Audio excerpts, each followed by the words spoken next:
for 3 times over here the word contribution. Of all the 3 stages that openly you shared, you said on the inception stage, conceptualization stage, and the execution that you're moving forward. Risk management. Usually, how many hours you dedicate for that? Okay. In the world of project management, the 90%, as stated by Engineer Sani Kaiman, the 30 states. As a project manager, you need to give 90% in terms of communication.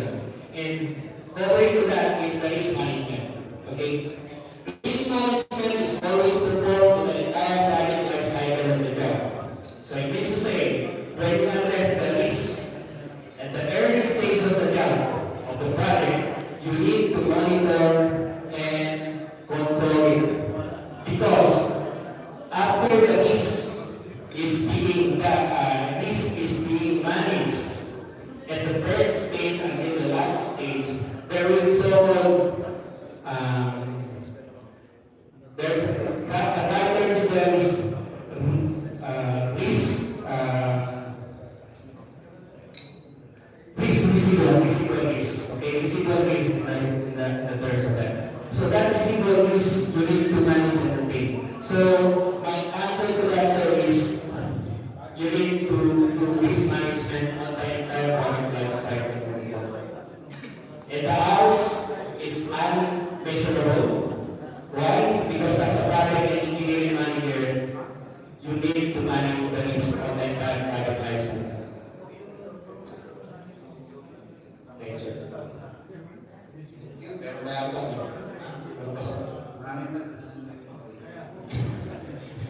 Alright, so thank you very much, sir. Okay, so if you have a question, then you can contact AJ Pereira for your question for the additional for that. Okay, thank you very much. A round of applause for our technical speaker, and then your certificate of position will be awarded this afternoon. Okay, thank you very much. Okay, so ladies and gentlemen, so we have to take a 5 minutes break, then take a coffee there, and then bring it back here so that we can proceed to the next technical speaker. So please proceed to the small to get your coffee. And to have a coffee break, so we'll be having 5 minutes, and we will proceed. Thank you very much.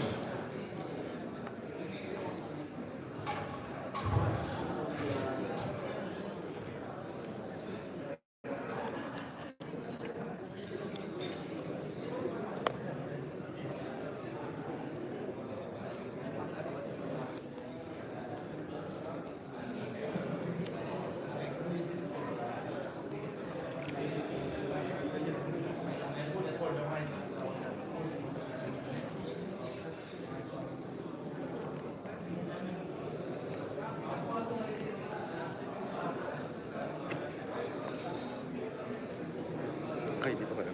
Ito, mauna ka muna. Hindi. Kunin ko lang yung jacket. Go lang. Sige. Jacket lang naman. Go. Ay pa naman. Walang pa siya naka-t-shirt. Dalawa kasi. Saan sila post lang?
proceed to the next presenter. Okay, so last call for all engineers, please come inside and take your coffee together with your teams, and we'll proceed to the next presenter.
Alright, so once again, good morning, fellow engineers, and we hope that you take a regular coffee.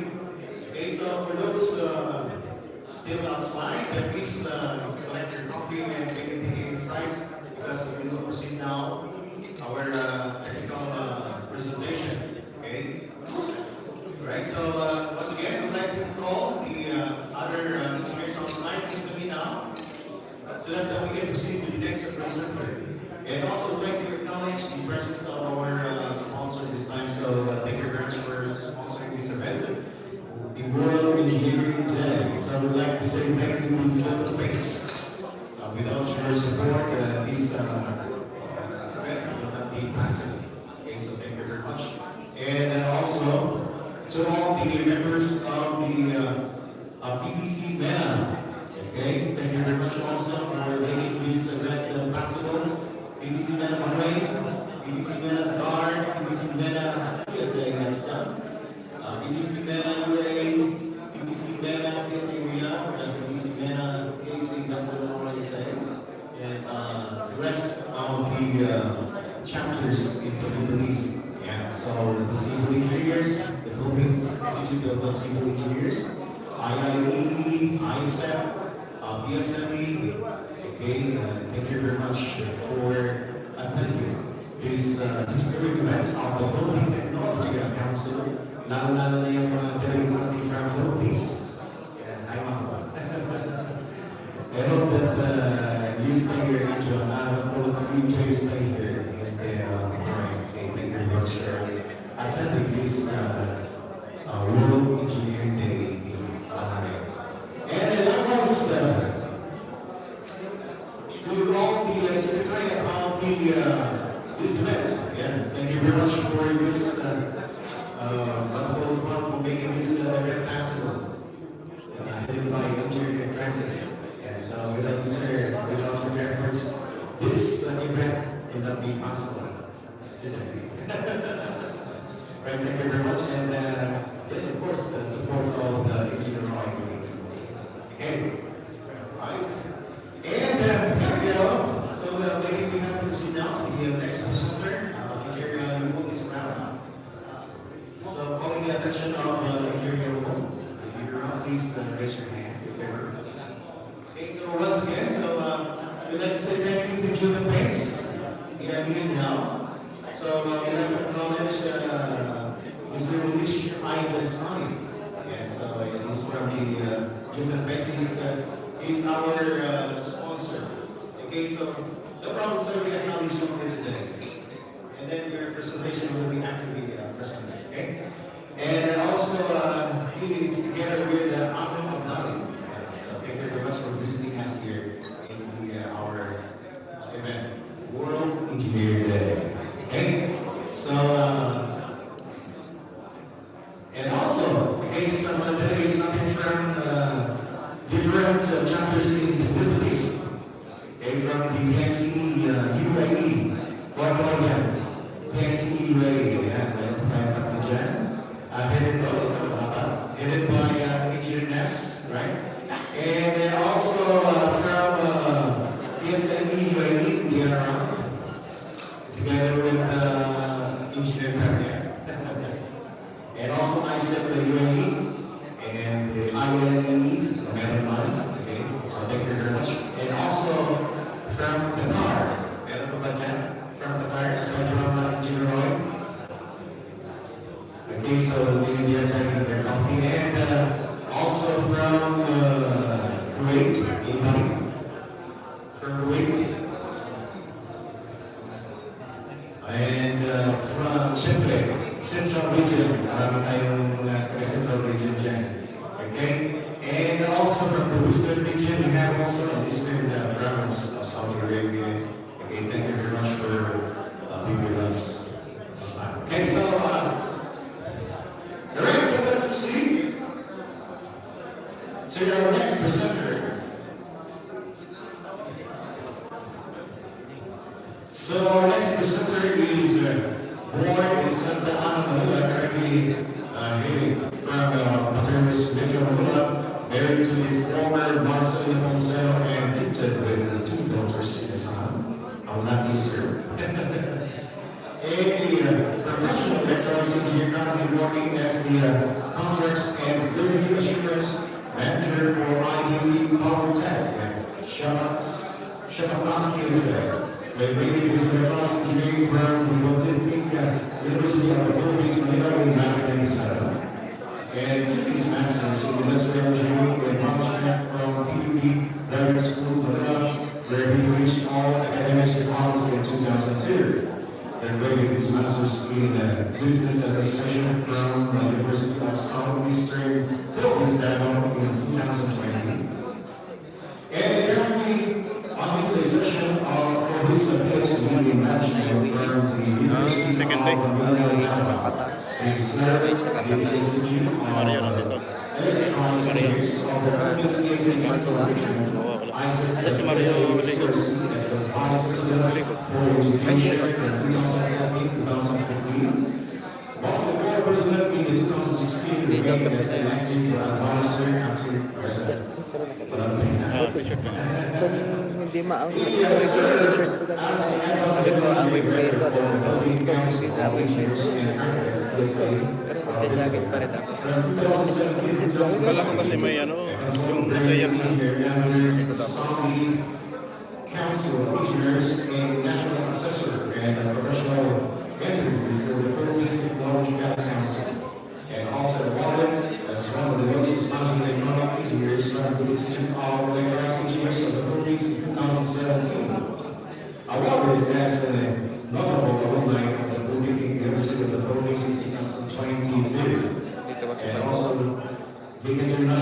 Chairman of the Federation of Professional Police Magistrates, Association of Chiefs of Police and Police of Federal Apex Acme, and also Chairperson for the Apex and Police Battalion Eagles Club. So, ladies and gentlemen, please welcome our resource speaker, Engineer Emmanuel R. Henry.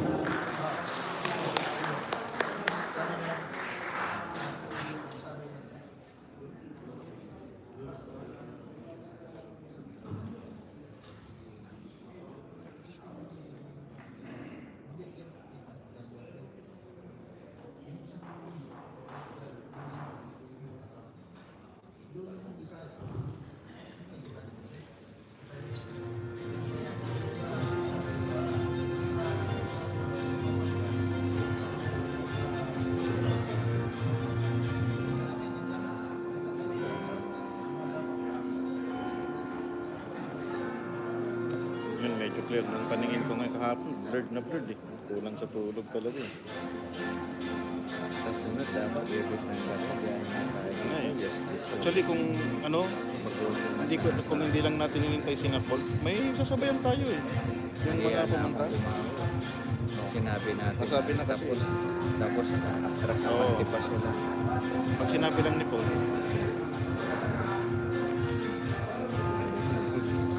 wag pala. Paul, mamaya kita tayo.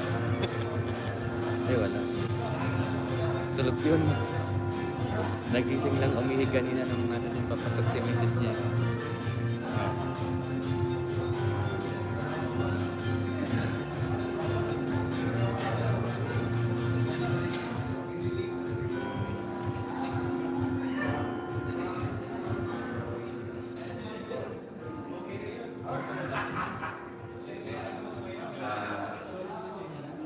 Good morning. So, basically, I'm here to present about Telecom Energy Service Company. Okay. So, TSCO is was introduced very recently. Okay. So, being a contract and revenue assurance manager of IPT Power Tech, I have been witnessing the development of this technology. Okay. So, first of all, where am I coming from? Why am I discussing this? Okay, so I'm a telecom practitioner for the past 25 years.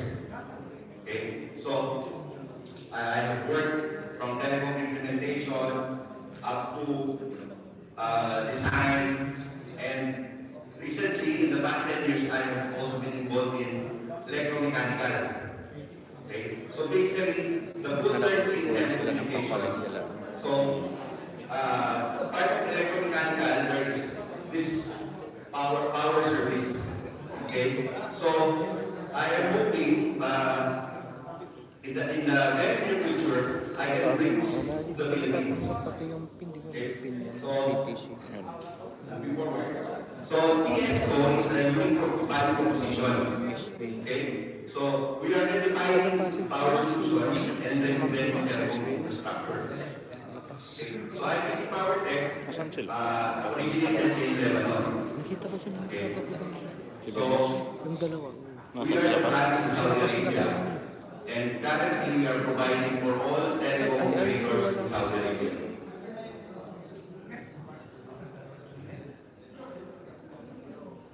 PDF yung presentation nito.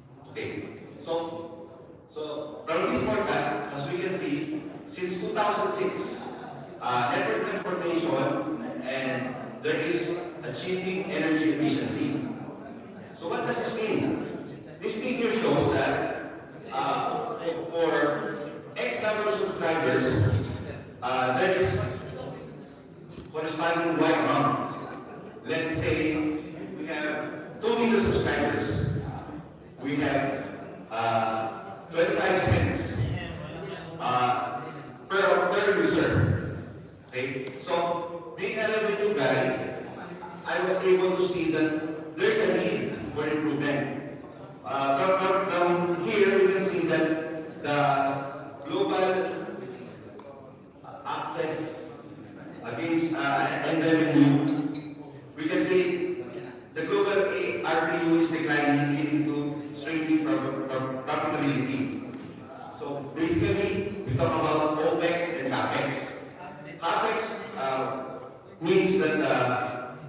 operator is spending money for the expansion or additional improvement. And OPEX is the cost to keep the operation. Okay? So, the goal of TSO is to give a guaranteed savings model. Okay? So, here as you can see, there is a decline in the cost. Okay? So, from 2006 to 2017, this was the study. And we can see the various countries. Okay? So, North America being the most expensive.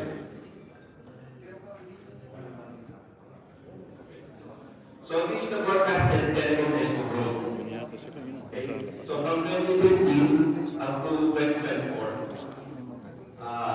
there are so many sites being converted to ESCO. As we can see here, the Asia sites have grown. Tumatawag ba sa'yo? Tatay, ay, si tatay, tumatawag kay Mrs. Iuwi siya. The sites in Asia is around 60,000 now. And in Middle East and Africa, there is 43,000. So, in the rest of the world, it's only around 6,000. Okay? So, total ESCO sites, meaning there, as of now, there is 57,650 sites with TSO. Our goal here is to also add the Philippines into this list.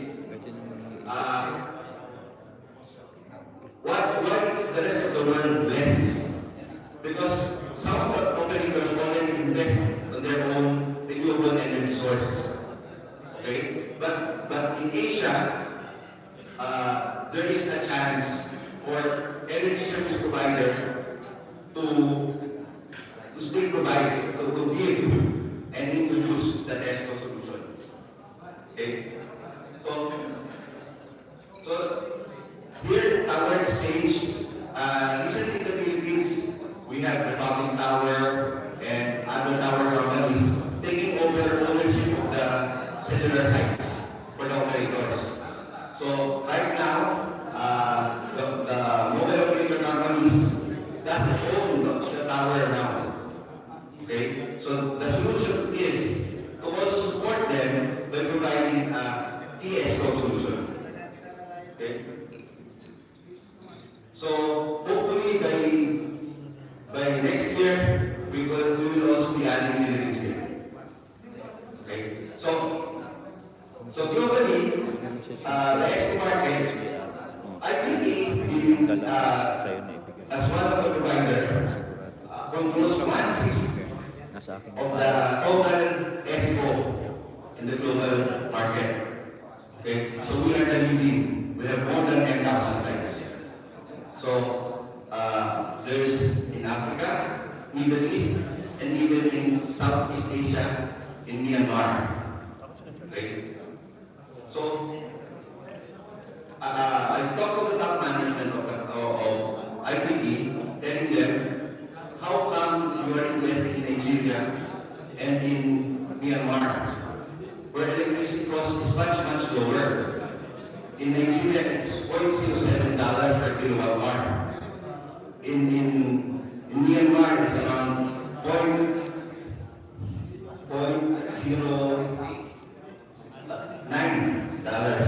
In the Philippines, it is $0.14 per kilowatt hour. So I told them, it's very feasible to bring the solution to the Philippines. So another thing why I went into this, because there's the revenue regulations 2/007, which was enacted very recently in 2022. Okay? So Philippines always talk about renewable energy. And there is also income tax limiting. So that is why any service provider introducing renewable energy, they are really supporting. So I think that will really help the Philippine economy. Sila yung siyang driver mo. So here, as you can see in the slides, Sigurado na. Oh, This one is ours here in the market. And the next one is Energy Vision, which is an Indian company, also has a lot of sites, but mainly focused on India. Okay, for us, a portion of this is also in Lebanon. Why? Because Lebanon has a very bad economic situation. Even power is a major issue with them. That's why most of the operators, to really have a reliable performance, they go into TSO rather than to rely on the grid.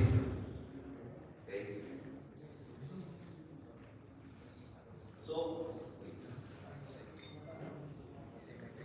So the guaranteed savings model or TSO model is an ultimate combination. So IPT PowerTech provides flexible operating models offering customization per cater customer specific needs and requirements. So ano ba yung guaranteed savings model na yan? Okay? So basically, if a solution like this is introduced, the operator or the tower company will not be investing in the solar panels, in the batteries. So what will happen is IPT PowerTech will be the owner of the renewable energy source. Then the tower exchange or tower company or the operator, they will simply pay for what is consumed. So that is the solution. So it can be a consumption-based, it can be a full OPEX model. So this will reduce the company operation OPEX to at least 20% upfront. And for the CAPEX, it can be zero. Because the owner of the renewable energy source is IPT PowerTech. Okay? So, like what we are saying now is, it's 100% risk-free. Okay? So, the question is the Philippines ready for this? So, the guaranteed savings model is a combination of design, manufacturing, supply, development of energy efficient solutions, and the maintenance service.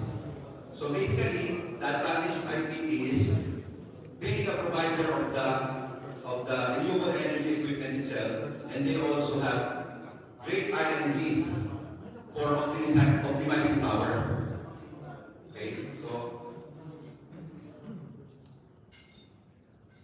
as mentioned here, savings are practically being contractually paid back upfront. Okay. So guaranteed savings model is 100% risk-free. It's an approach to the mobile network operators and the tower costs. So full of economization and savings by reducing the capital expenditures and operational expenditures, leading to optimal total cost of ownership. Okay. So while maximizing the lifetime of the equipment. So I think this is very practical for Mindanao, where the power grid is not as stable as the ones in the Ngayon nakalive na dalawa Metro sa Manila. mga grupo nila. Okay? Because of telecoms, Ito, any power disruption Dito can sila sa really affect the equipment. It can shorten the line. So yung kabila. the solution really is to make it Kakantahan sila. performing 100%. Yung katanda. It Hindi will ko extend the pwedeng life of the i-off telephone. dyan kasi masisipa yung batawa. Hindi kami pwedeng magsok. So as an example here, our contract Ang in natubos dyan. Nakakampay yung ninja naman dito. So, Kasi hindi niya. the total cost of operation has been reduced by half. Okay? So, before the contract, this was the CAPEX was high, the OPEX also high, and the total cost of operation is very high. Okay? So, after our contract with them, so in this solution, they bought the energy service from IPT, and the operational cost, the OPEX, has reduced significantly. So giving total overall contract cost of 50%. Okay. So was a consumption-based model. It's like I provide the service by providing generators, and it will be based on fuel consumption. Okay, so consumption scale of our own solutions only. So this is the consumption-based model. So we are suited to offer the OpEx business model given to the group developers, manufacturers, and install and maintain our own solutions. Up to the extent offering kilowatt-hour propositions, providing energy to certain numbers of sites on kilowatt-hour basis using zero capex, OpEx business model. Okay? So based on this on the contract, IPT Nortec will be responsible for all investment in capital expenditures, operational expenditures, and replacement of spare parts over time, and system management while guaranteeing savings and best-in-class performance. So I think this is a good solution for the engineers because we always looking for something like build, operate faster in the Philippines. Okay, so here in the full OpEx model, we have a fixed payment model where power is sold as a service. Okay, so this option is a guaranteed hectic-free solution for the operator or the telco, benefiting already from our managed services. So when we offer TSO, it comes with the operation and maintenance for the EM part, electromechanical, because the power is part of the electromechanical. And when I bring this to the Philippines, my advantage being in the telecom, I can offer the telecom and electromechanical as a full turnkey solution. So TSO in a nutshell. So we are the leading TSO globally, and IPT PowerTech as a telecom energy service company that invests and provides comprehensive energy and site infrastructure solutions. So we provide services to our customers from audit, redesigning, procuring, and implementing innovative site solutions, all the way to managing networks on a full OpEx model. So ang key term namin is savings and efficiency.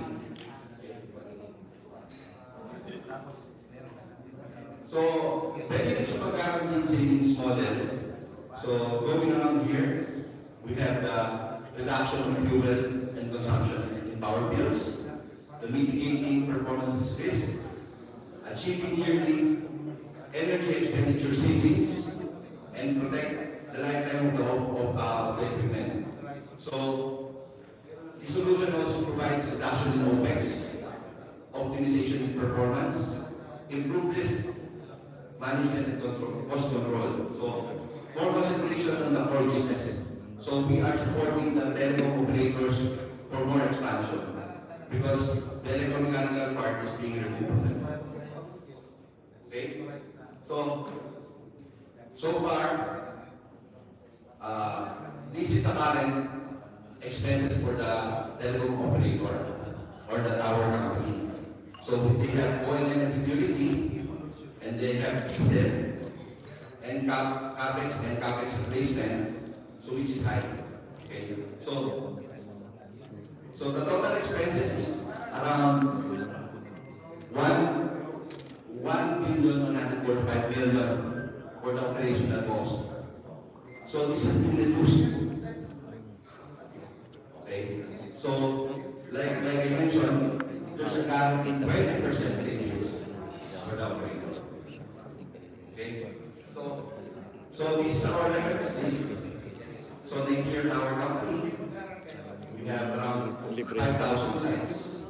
So India, the operator is currently, we have 2,000 sites. Morocco, we have around 100 sites. And in Lebanon, around 3,000. So where is Saudi Arabia? Since Saudi is very rich in fuel, they opted to come with us as a provider for generators. That is why as a test, as an ESCO, they do not want the ESCO solution for Saudi Arabia. The point is, they have a very vast area. They can put up their own solar panels. They can have batteries. They can have generators as much as they can. The solution we are bringing them is the high efficiency generators. Okay. Ayos lang, ayos lang. So, this is the financial references. So, in Guinea, Orange is the operator. We have 10 years contract with a value of $200 million. And in IHS Nigeria, IHS is a tower company. We have also a 10 years contract, $550 million. So, in Lebanon, this is Touch. Also 10 years contract and $140 million. So also in Lebanon, Alpha, we have a 10 years contract with the same amount, $150 million. Okay. So global financial partners. So IPT has built solid long-term partnership with the leading European development funding institutes in financing and expansion growth. So, World Bank ang nagbaback up sa mga financial commitments. Being a renewable energy supplier, we are given full support to undertake big and vast projects. Okay? So, that's my presentation. Thank you.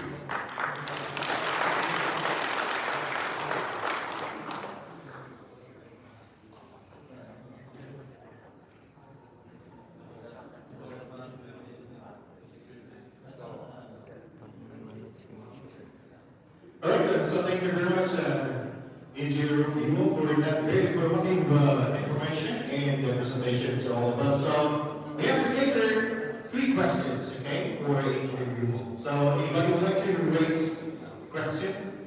Okay, so Engineer Mark will cater the side.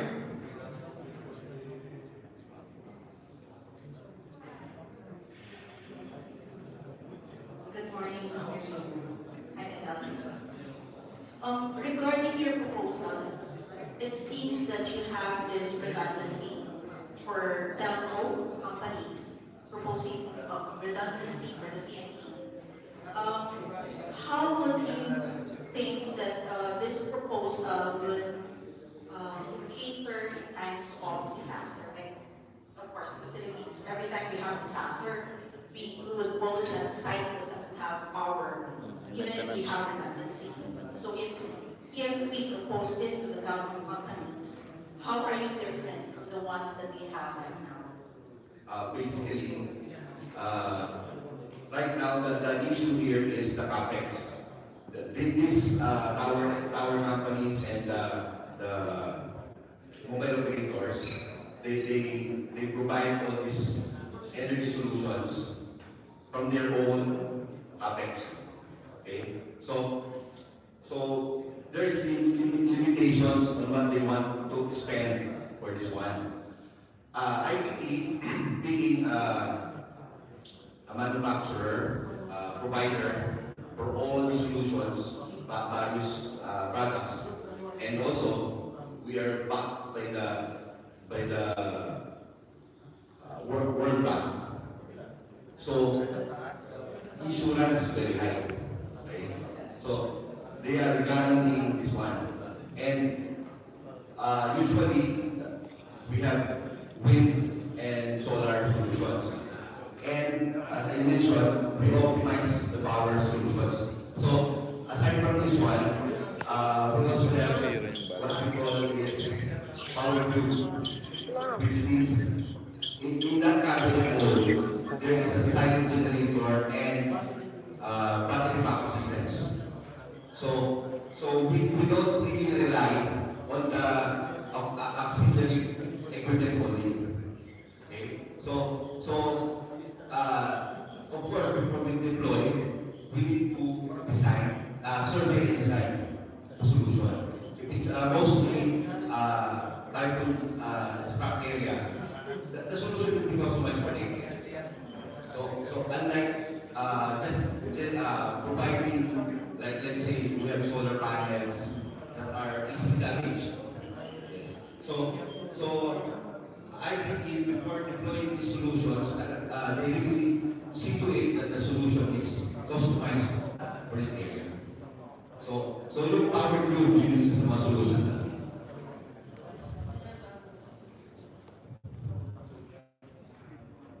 Right, Mom? So it answers your question, Mom. Thank you very much. So we have here at the back, another one. Please register your name, sir. Hello, good morning, engineer. I'm Engineer Gianni, coming from Philippines, and I'm a contractor in the Philippines right now. And nowadays, the government is focusing on renewable energy. And I have projects which is using solar energy to supply this, power, as a power supply. Now, these solar panels, as you said a while ago, when you mentioned it, that it is easily damaged, and most of this is for a long time. It's only for short-term solution only. Now, may you please ask if you have any other alternative solutions or any solution that you can provide us there in the Philippines. That's all. So, as I mentioned earlier, we developed this power cube. This is equipment enclosed that already has a silent generator and high charging capacity batteries. We also have generators that are optimized in consumption. That's why even Saudi Arabia, which is very rich in oil, orders from us. Imagine, there are a lot of manufacturers like Wilson and other equipment supplier, but they order to us. Even with Lebanon's ban on products, we still provide these things. So to answer your query there, I think since we are based on the sites and not as the general grid or power solution company, it will really be based again on the design. Okay, so if the site or the, let's say this is only for the tower sites, the four-legged or the three-legged sites, which has a good perimeter fencing or the area is large, then we can use the power, the solar power solution. But in other cases, we might nominate providing with diesel engines or generators. So since we are not limited to what technology we are to use, so like I said, this is capex based. So for the operator, it's a savings because they do not need to invest in the equipment. So unlike direct provider on a chosen facility like solar panel, so we are not capped into that limitation. Okay, so I think even the solar panel solutions we have are the one that are flexible now. We can simply attach it to the ceiling of the cabin. So not like the standard 2x3, 1x2 meter panels. So that is an advantage of IPT power tech. So I hope when I bring it to the Philippines, we can also collaborate. Alright, so thank you very much. Hope it answered your question, sir. Another question. So we have a third question. Hello, good morning. I'm Engineer from Manama and currently working in Nokia Arabia as a senior design civil engineer. And actually, I'm the only Filipino civil engineer in the Kingdom of Saudi Arabia working under Nokia. So I want to ask, it's actually out of the topic, but since you are the telecom, sir, can you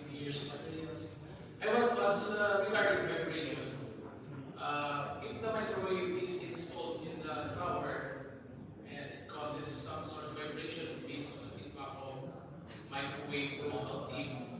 So may I know what's the cost of it and what's the solution provided on your side in case? Okay, so actually, that is there's an issue with tower loading in that case. Kasi certain towers are designed for X number of mass and tower guying. So this is usually a design issue. So when we consider this, dapat we always consider wind loading, tower capacity, and of course the size of the antennas as well. So if the antenna is very large and the design of the tower is not suitable for that, you will really have expectations. Last thing, sir.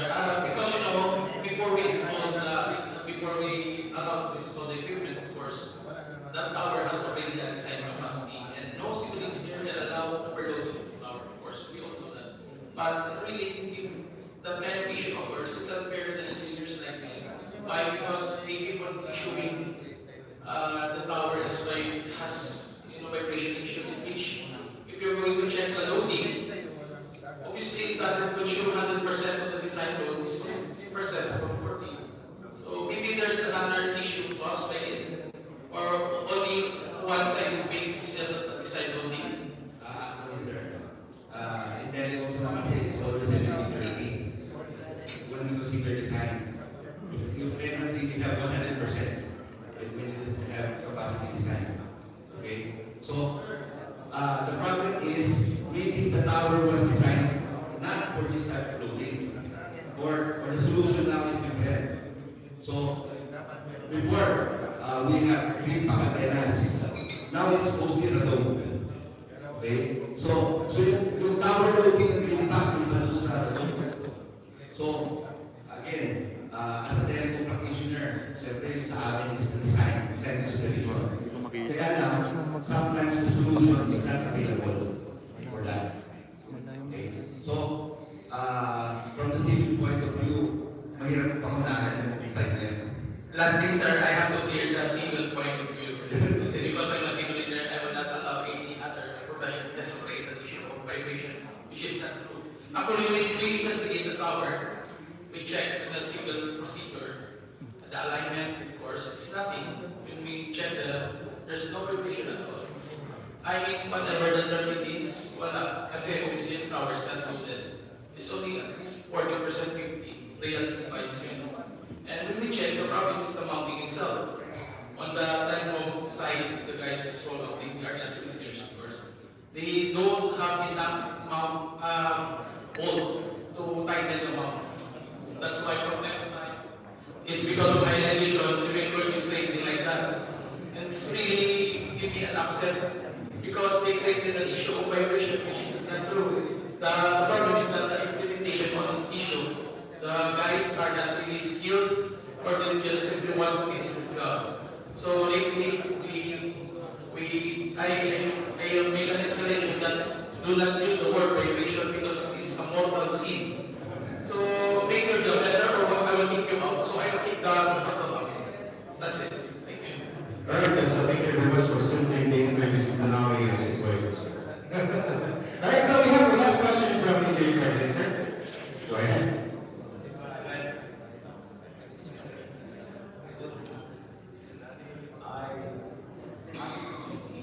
Presentation for wealthy complexes, very undeniable business.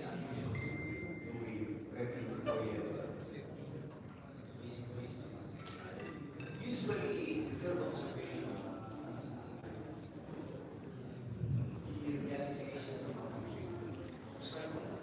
the OPEX and the consumption, the OPEX, the realization of OPEX saving usually the first 6 months Basically, it's upfront. Let's say if the telecom or the tower company is spending 100,000 for energy for the OPEX alone, if the company is spending 100,000, if I think it will be reduced, that can be reduced 20% upfront. In terms of CAPEX, that's long term. But in OPEX, it's upfront. That's it. I agree that you were thinking this is visible for Mindanao. I happen to implement towers wherein the generators usually we in place it using winch because the location of 1.2 giga to 1600s usually as an antenna partner. What's the assurance that when we use the IP type model, we did that in 2000, we have a city level, because the 10 partner we will have Tingnan natin magkano gastos natin. locations you can horizon. Assure market. Unlike here in Saudi Arabia, the first thing you can see, so all those 120 to 180 feet, wow, boom, it's already obvious users. But there, you know, the roads are zigzag. I think we got the point. So, unless for you to engineer there during disaster, your solar portable and then immediately closely with those storm. But after my question is that how to place those capex, yes, in 2,000 feet above sea level, where the no train, usually no trains. It's a logistics challenge. Pero since yung operator mismo nagpag-install those mga sites na, and commonly I think they are being run by generators. So I think IPT will provide solution there to capacity takeover. What will happen is probably IPT will buy those generators and simply optimize rather than to replace them with our solution. Siguro additional rectifiers and power optimization equipment sa natin, which is much lighter than replacing the generators. I think that will be the solution for it. Alright, so thank you very much, Jackson, for that question. And thank you very much, Engineer, for answering all those questions. And round of applause. Thank you very much. And your certificate of appreciation will be awarded this afternoon. Thank you very much. Good job. Okay, so let's move on.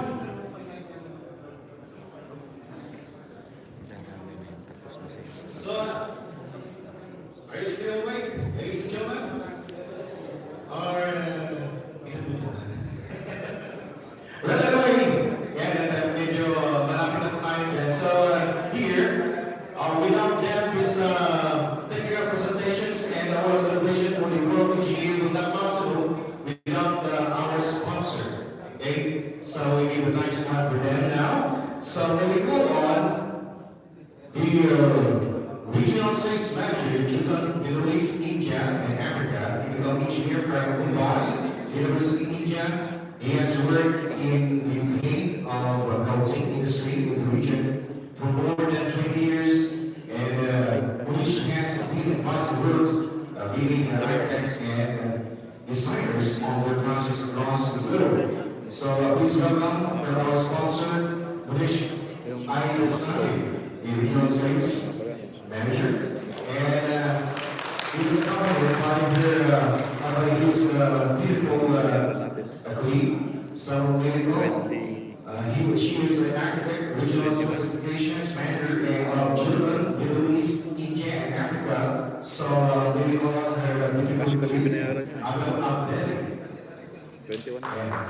So, ladies and gentlemen, our main sponsor for this event for the World Engineering Day of the Philippine Technological Council. Sir, the floor is yours. 210. 21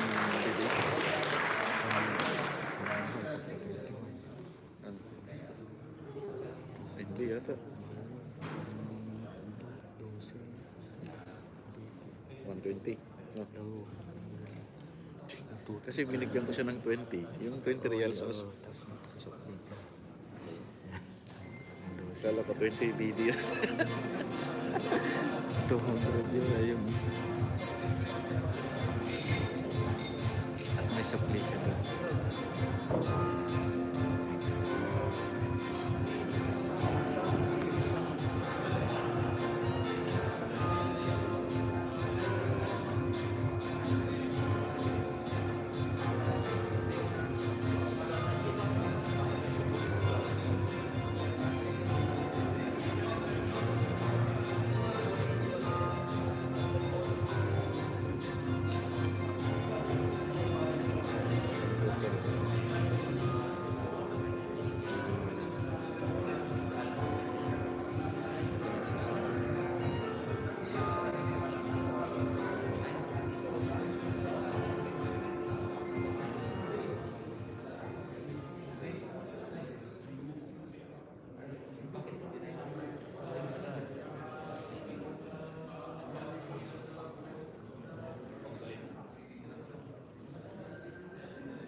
Good morning, Oh, 50. Minus 50. ladies and gents. It is a great pleasure for me to be here with all of you today in this wonderful city of Bahrain. Thank you very much. It's a big honor for me to be here. I was listening to 3 presentations while waiting for my turn on that table, and I am honored to be here among all you high-skilled professionals and engineers. Thank you for having us here. Thank you very much. Thank you, Vicky, for the nice introduction. My name is Monesh Aidasani. I work as the regional sales manager for my company, Jotun, Middle East, India, and Africa. I've lived in Dubai for more than 20 years now. And in these past 2 decades, I have seen incredible transformation of not only UAE, but the whole Gulf region in general. From a very sleepy, simple desert life to a very buzzing global hubs that we have in the region today. This region is also home to some of the world's most iconic buildings. And I'm going to talk about architecture and buildings today and how Jordan contributes in preserving those buildings across the world. We have been very fortunate in the region to work on some of the world's most iconic buildings with architects and designers working on those projects.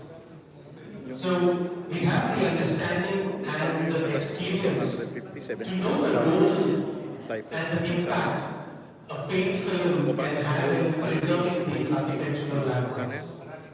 In preserving the architectural landmarks in aesthetic aspects and also durability 477. aspects. And this is my topic of the presentation. Yan, ibabawas ko itong mga to. No.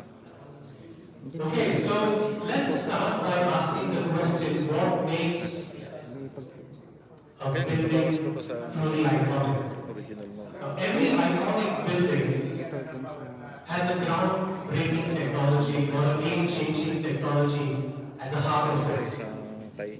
A secret that revolutionizes the way we see buildings or we've ever imagined buildings. That secret could be the building's unique silhouette. Tingnan ko pagkaan. That secret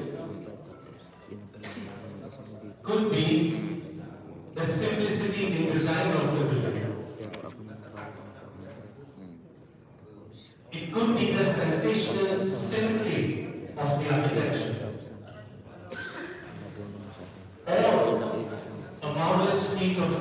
engineering. It could be the use of uncommon materials on the project, Kinain natin. or simply the fantastic story behind why this project was built. This project is Frank Kennedy's Juvenile Museum in Bilbao. The secret of being iconic in this project is the application of parametric design Kasi sisingilin ko rin sila. at such a gigantic scale. Sasakyan, diba? Alam mo ba magkano sisingilin ko? For Burj Khalifa, Sinur. the secret is the unparalleled height Sa akin. among the world of skyscrapers. Reals yan. And for Eiffel Tower, Si Oda. 5,000. is the most audacious use of steel in a city where architecture was known by the use of stone. Right? Yung isa pa, yung All these iconic buildings, apart from what I mentioned, are truly classic ito eh, 2,000.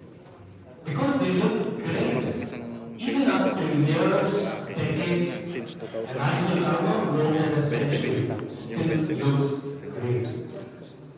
But the secret Dami kong collectibles. lies a lot deeper. Meron naman. Pero kailangan ko lang ito. Sana mabig itong lalo. There we go. Kasi mga At Jordan, ito sa sasakyan. our involvement with these iconic buildings have been through an Itong price, kinausap ko na eh. unprecedented Bibigay ko strip natin. of what the world knows as color and what we in Jordan call a paint film. A very thin paint film of 100 microns. Now, just to give you a perspective how thin 100 microns can be, let me flip this paint film horizontally and see how thin 100 microns is. It's thinner than angel hair pasta, thinner than the epidermis of your skin, even thinner than the strand of a human hair.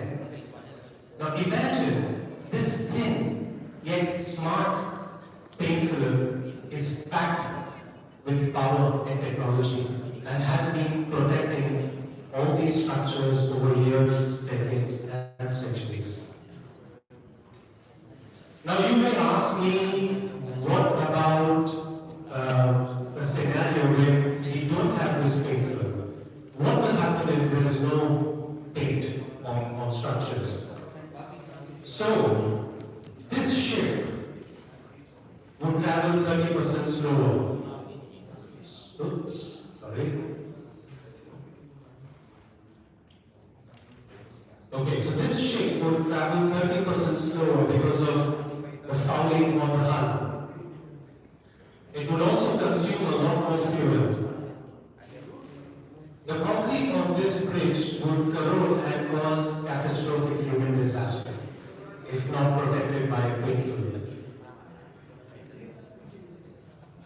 This small, pretty Norwegian house would not be able to withstand the severe Scandinavian snowstorms. The wood in the house would damp and rot in the rain and snow. And probably it will not live again to see another aurora.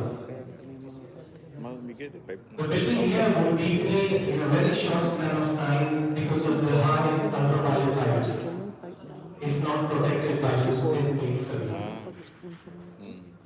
And your house will not look beautiful as in the picture if not for this paint film.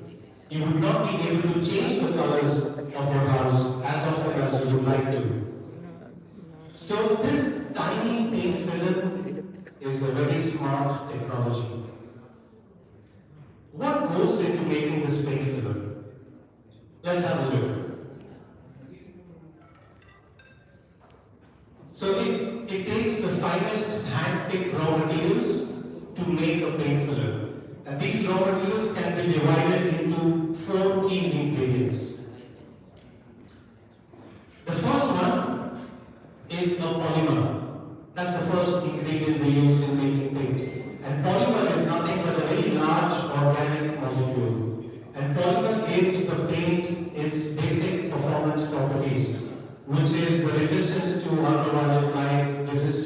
humidity, resistance to color fading, resistance to cracking, stain. All these basic performance properties are given by the polymer.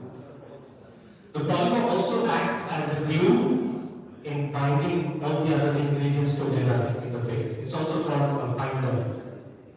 Today we have different kinds of binders used in the paint. For example, we have epoxy, we have polyurethane, Monthly niya magkano? we have acrylic, we have polyester, we have fluoropolymer, depending on the type of application of the paint. The second ingredient is pigments. Pigments are finely ground solid particles that give Babawas sa the glorious Auto-debit ba color hindi? to the paint, the one that you see visually, they give the color to the paint. Good quality paint will use good quality pigments. every sweldo. Now, you would have seen a lot of buildings with discoloration of the paint in a very short span of time, and that's happening because the pigments used do not withstand the weather conditions and they lose the Nakasagad color very quickly. 20 ba So yung pigments is an extremely important part of the paint for color 15 fasting. maximum. The third key ingredient used are called Basta fillers. mag-appear doon. As the name suggests, fillers, they are used to thicken the paint. They are used to increase the volume of the paint.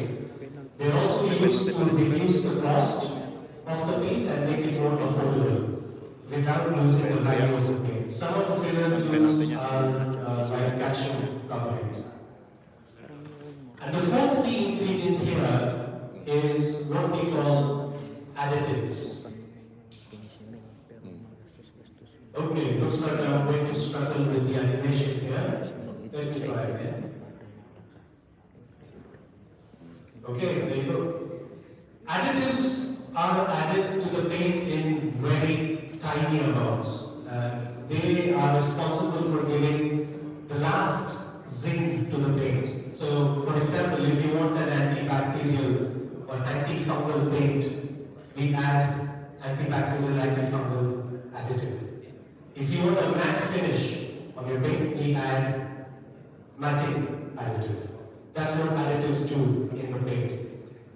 So when all these four key ingredients work together in harmony, we achieve a paint film.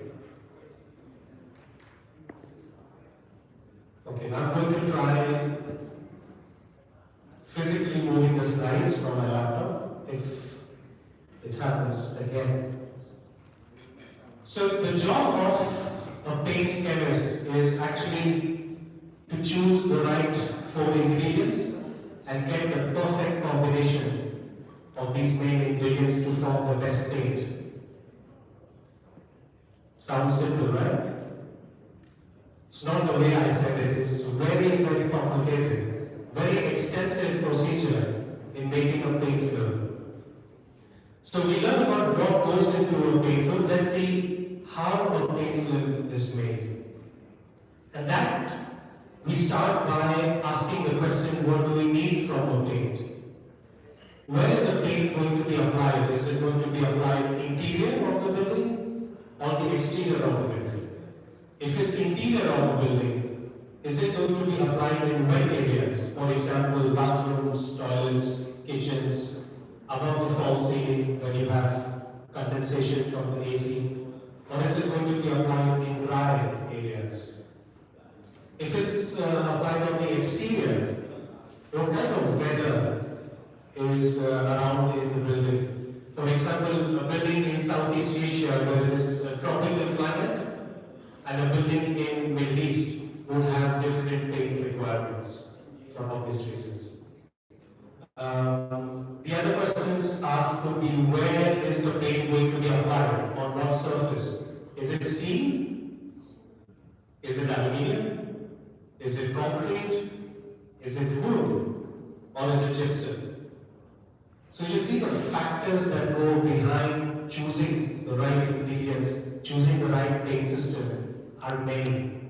And because of this, we start with a series of formulations, not one, not 10, but we start with hundreds of formulations based on these different factors I just mentioned.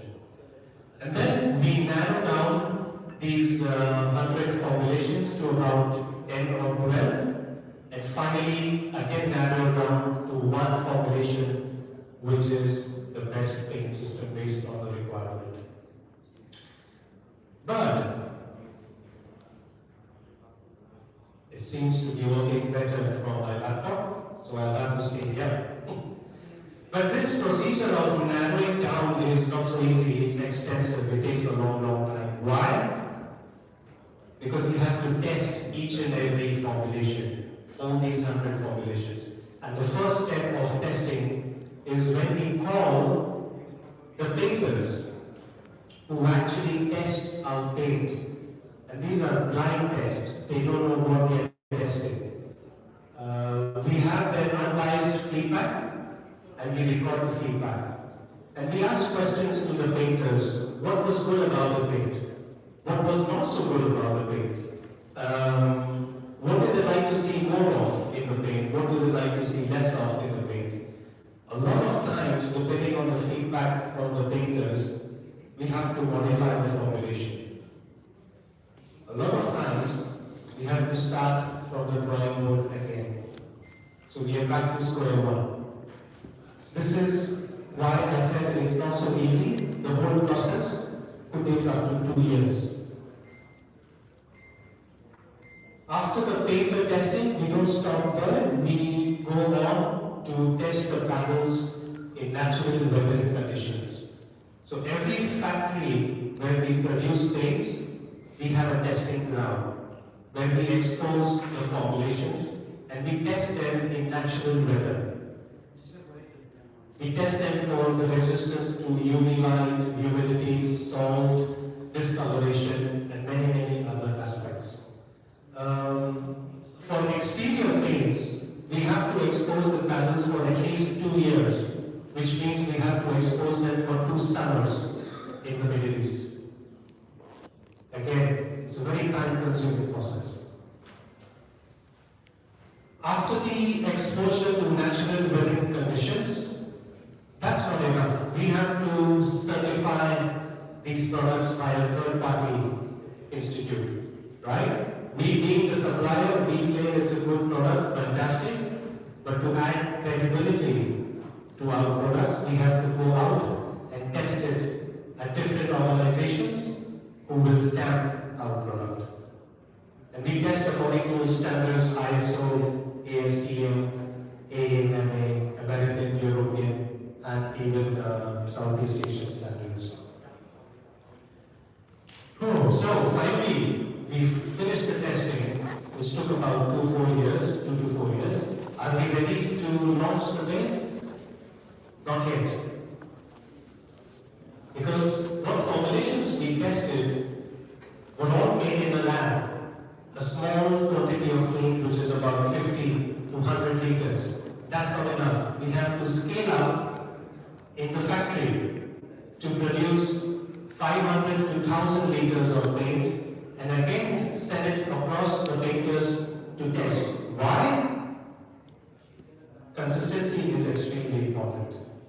Every drop of paint in the drum has to have the same property that was tested initially. After 1,000 liters, we have to scale it in the factory to produce 20,000 liters, which is the quantity that goes into a sizable project. And again, consistency here is the key. So you can imagine all this process for interior paints takes about 2 years, and for exterior paints can take about 4 to 6 years. And that's the amount of time you take to get your bachelor's degree or a master's degree. Or at least that's the time I took to get my engineering degree qualification. And that's also the time, 6 years, it took Burj Khalifa to be constructed from the ground all the way to the top. Alright? So at Jordan, we take innovation very seriously. This is the way they have been developing paints over the last 100 years. We have worked with some of the world's most iconic designers and architects. The experience and understanding for paint and coatings helps us in addressing the challenges that architects have today in designing projects. The truth is that every architectural building needs this tiny secret film of paint to protect the structure and make it last for years and years and years. So I would actually quote someone called Gustav Eiffel, the man himself behind Eiffel Tower.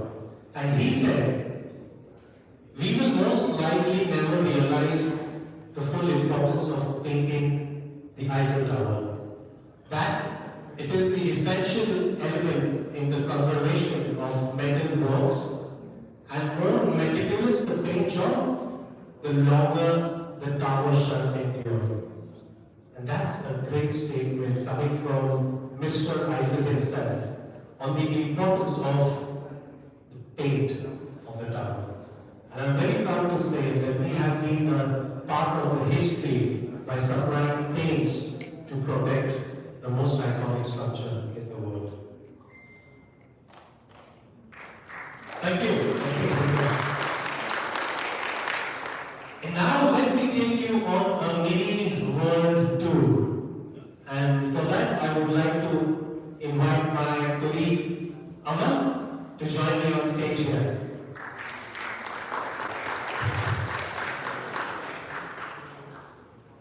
Aman is the Regional Specifications Manager for Jordan, based out of Dubai, and she has worked with a lot of leading architects, designers around the globe. She is an architect herself.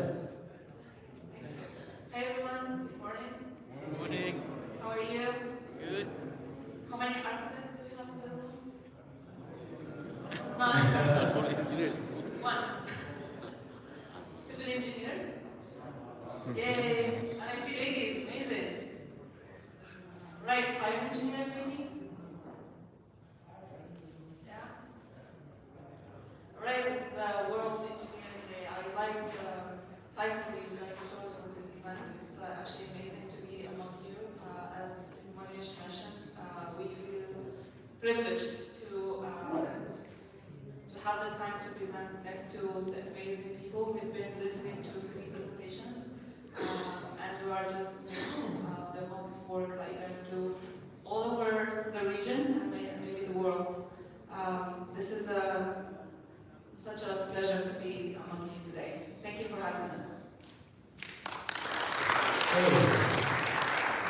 Do you want to have a seat, or we should have the discussion like this? It feels more comfortable. Feels comfortable like this? Okay. So no need of the chairs. Sorry guys. Alright, so as I said, let's take you on a mini world tour of the projects we have done across the globe, and what's the story behind these projects, Amal, okay? Of course. Have you been around Bahrain? Did you manage to go and see places? This is actually my 5th time in Okay. Bahrain. I landed yesterday, and as usual, I love the tiny country that gives you the opportunity to see everything at once. I've been, of course, actually 3 weeks ago, I've been here for the Formula One. It was amazing. Wow. Nice. It was crowded, hotels were fully booked, but I enjoyed, actually as an architect, seeing the amazing structure was actually amazing. I visited also the National Museum of Bahrain, and of course as a lady I have to do a tour of the shopping malls. Did you know the National Museum of Bahrain, for those of you who have been there during this visit, it is the region's first modern museum, opened in 1988. So if you still have time, go and have a look. And they have an amazing cafeteria downstairs. Okay. Good to know that. Amal, speaking about museums, which is the world's most visited museum? Can we ask the audience maybe? Yeah?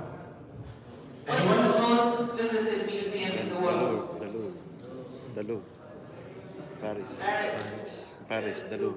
Yung class na nagaganda. UK and stuff. Well, Dalog, yeah. statistically, I think it's the Louvre Yeah. in Paris. Paris. It should be. I mean, everyone is familiar with Mona Maybe, Lisa. baka yung... And then you get surprised it's smaller than what it looks like. But I haven't been to Louvre Museum Paris, so How many of you have been to Louvre Museum Paris? oh good. Outside only. Only You saved yourself actually the question of how tiny is the Mona Lisa. Yeah, Mona Lisa. Okay, speaking about Louvre Museum, when they decided to move out of Paris, they chose Abu Dhabi. So we have Louvre Abu Dhabi now, right? Have you ever visited? How many of you visited Louvre Abu Dhabi, not Paris? But the UAE chapter Yes. went a few. So, I mean, it's just an hour away from here. We should.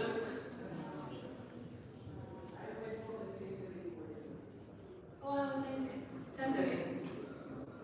You work for which company? okay, Great. good. So what's the story behind Louvre Abu Dhabi, Ahmad? Oh wow, the Louvre Abu Dhabi is such an amazing, inspiring story. It's actually done by one of my favorite architects, Jean Nouvel, the French architect who designed this structure. Actually, he tried to make it as a floating city within the city. When you see it from a distance, it seems like it was built on the sea. And I think what makes it even more iconic is the large dome that he put over the whole building. I think that he tried to mimic the light that filters among the palm trees in the region. So he tried to create the same atmosphere. The dome itself is huge. It's actually 180 meters diameter, and it's actually built on 3 different layers of metal structure. And just to give you an idea, it's actually heavier than Eiffel Tower, the dome itself. Okay. Yes. It's actually 200 tons more of steel structure than the Eiffel Tower. I believe it's 7,500 tons. So, yeah, amazing structure, and we were actually just as privileged as yourself. So we worked on this amazing structure because we were there to protect and beautify even more the structure. If you ask me what we did, we were actually involved in the very early stage of the project. We worked alongside the engineers and the architects to see with a dome as big as this one that we have in the Louvre, how can we protect it? How can we prevent the heat actually from penetrating inside? So what you see here is actually powder coated. We use our powder coatings from Juten, and the technology behind this product, as you mentioned, every product has its own technology. So here we use heat reflective powder coatings, which means it reflects the sunlight and it prevents it from going inside. And actually, if you visit the museum, wherever the season you are visiting, when you reach this space in between the buildings and just under the dome, it's actually very ventilated, and you don't feel like the heat that's outside is coming inside. And that's because we worked really hard on this heat reflective technology. Also, the other part, or the other challenge we tried to solve in this project, as we can see, it's a very harsh environment. It's built into the sea, which means we have to protect the concrete itself. We used anti-carbonation systems. We even used marine coatings to protect it and make sure. Actually, it opened in 2017, and as per my knowledge, it didn't go on maintenance yet. So I believe that the painting standard the test of the harsh environment. Great, I've been to this project, and the feeling of standing under this huge metal dome and seeing the light effect, what you mentioned, the rain of light, is fabulous. For all those of you who can visit the museum, it's a must visit. Great, thank you all. Let's stay in UAE and talk about another museum that takes us to the future, called the Museum of the Future.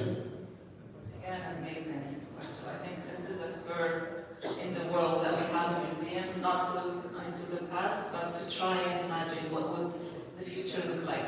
Anyone who visited? Oh no!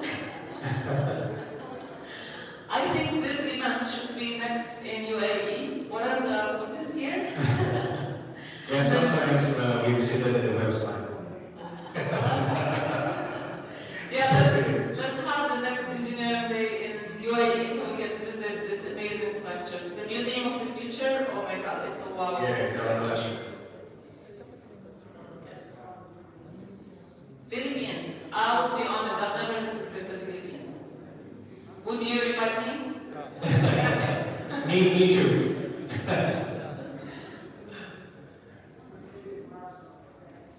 March 2024. Amazing. We'll be there. Definitely.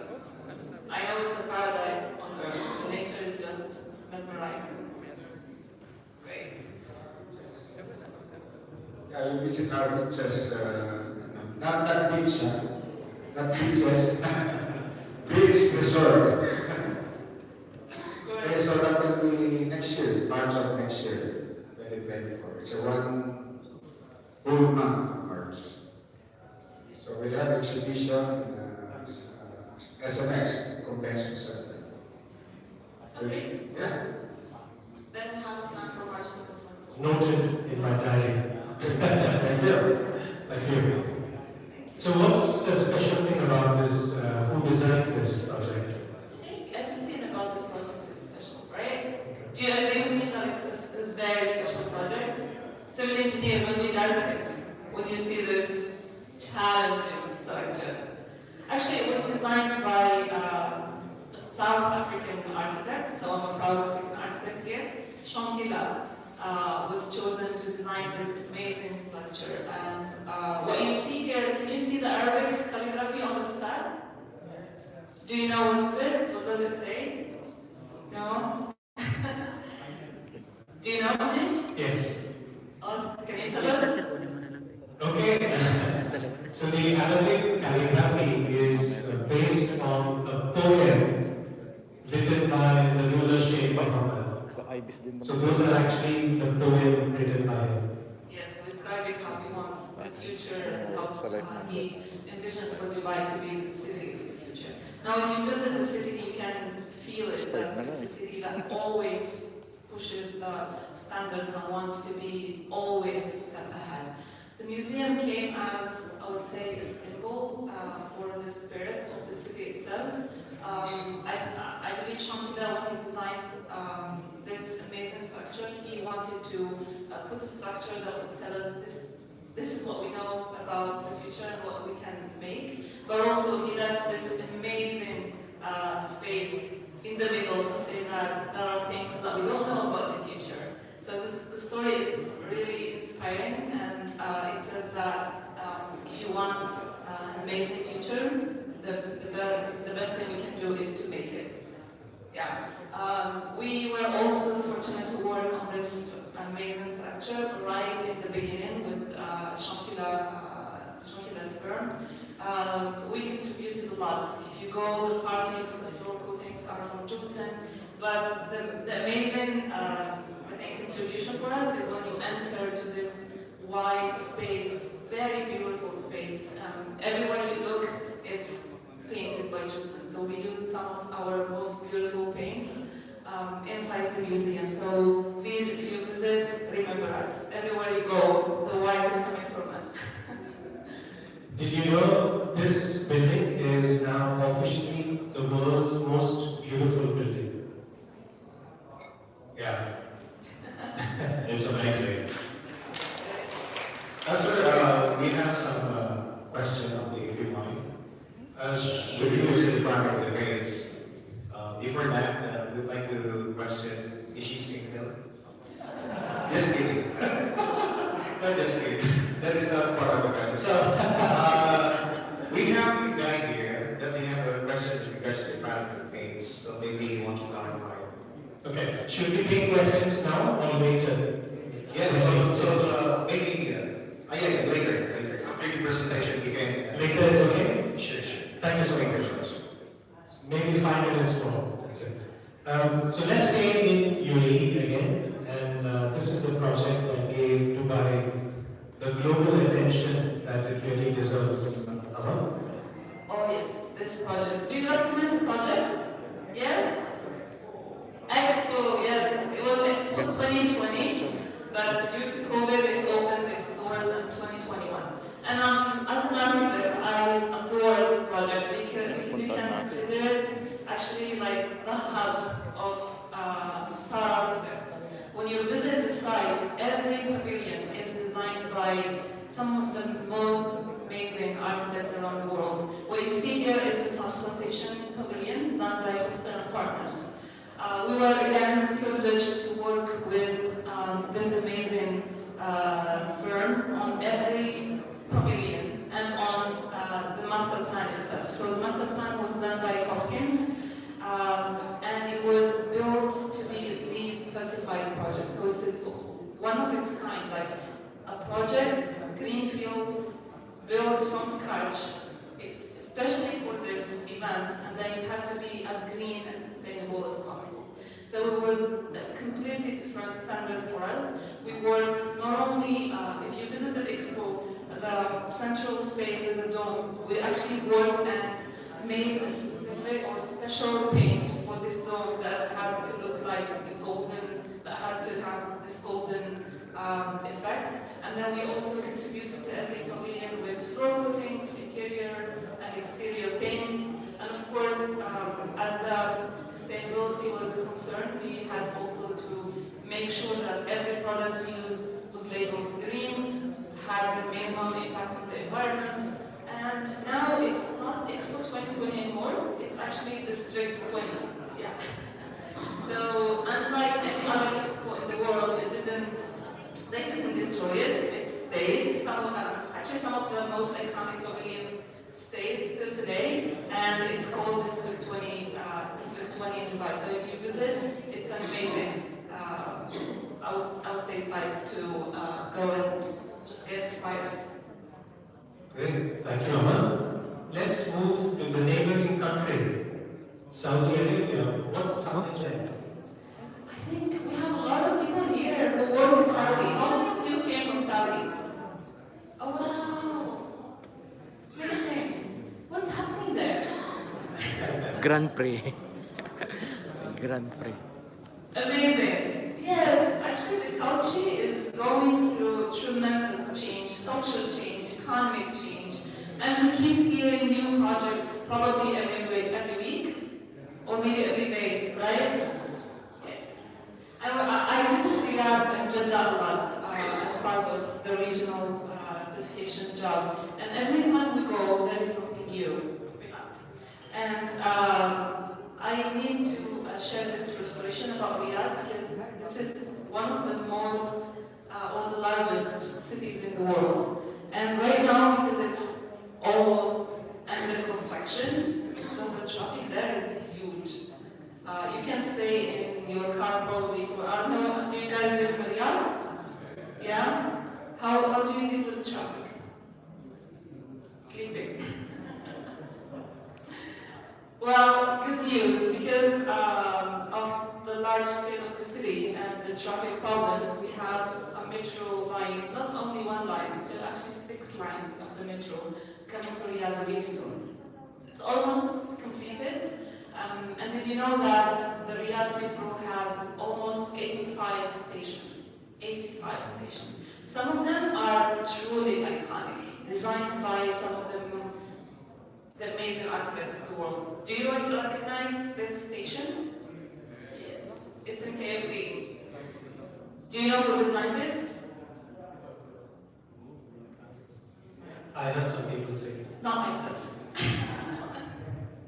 It's actually designed by an Iraqi British architect, Zaha Hadid. Zaha Hadid is known for her architecture that just dislikes the 90 degrees. She never uses a 90 degree in her structures. So you see that she always uses this fluid design. So if you visit Riyadh, please go see this amazing station. We were again so lucky to work on this amazing structure. As you can see, it's so fluid. They used a lot of aluminum, steel structures. So it was again a challenge. Riyadh is known for its harsh environment, so we had to work on the paint systems to stand, of course, the heat, the corrosion problems, and of course we used powder coatings to protect the facade. Cool. Looks like a spaceship. It looks like a structure coming from the future. Yeah. Good. Another favorite project from Zaha is also my favorite, the Haider Center in Baku, Azerbaijan. Yeah, Zaha. Do you see any 90-degree angle here? No. You would be surprised when you visit her buildings. Even the furniture doesn't have any 90-degree angle. Okay. It's just an amazing touch that she has. This is one of my favorite buildings of Zaha. Not only because it's an amazing architecture, geometry, and shape, but also because she was the first woman architect to win the Museum Design Award because of this project. So she made history. Ladies? Awesome. So again, this is a project that we worked on. It's actually one of the projects that we call single source solution, which means Jurtan can act as a one-stop shop for any need of paint, coatings, intumescent, anti-corrosion systems that you might require for your project. In this building, we used our, of course, interior exterior paints. Floor coatings are also from Jurtan, and you see the facade, the aluminum was also powder coated by us. Impressive. Yes. Thank you, Anna. Let's talk about airports. We have a lot of references for airports in the region. I would ask if you guys recognize the airport. How many of you used an airplane flight to come here? I guess all. I think the Saudi engineers came by driving. Yeah? Oh, amazing. Swimming. Actually, this is the new terminal for Bahrain International Airport. It's such an amazing structure. It's actually a $1.1 billion project. When you land there, you feel like a quality of the space, the way they just shape 24 the hours, spaces, 24/7. how easy is it to get around, and how efficient. We worked with Michael since the beginning because it's a structure that uses different materials. It's actually a building that uses a lot of steel structure, concrete, and of course glass. Actually, when you land in Bahrain International Airport, it's just like this feng shui design where they use a lot of wide spaces with wooden walls. The white there, you would be surprised that it's not a normal paint. I landed yesterday and was looking at it, wow, it looks just like a normal paint, but it's actually an intumescent. It's a fireproofing product, so you wouldn't see the difference between this. What is the steel, what is the concrete, because this fireproofing system is just giving it an amazing whitish space. We used their Steelmaster 1200, which is an intumescent coating. In a normal setup like this one, it looks exactly just like any normal paint, but in case of a fire, this coating would expand in volume to protect the structure. The one we used in this airport in Bahrain is actually protected for almost 2 hours, 120 minutes, giving the chance for, of course, the evacuation efforts and saving lives. Great. Moving on to a second airport project. My favorite airport in the world. It's actually my favorite city. City? And country. As well for me. But you know the best part about this project, which is the Changi Airport in Singapore. I was reading news yesterday, and this was again world's best airport. It was announced yesterday. And no wonder. No wonder, yes. It's amazing structure, I think. Did you know that it was designed by the same architect who designed Marina Sand Bay?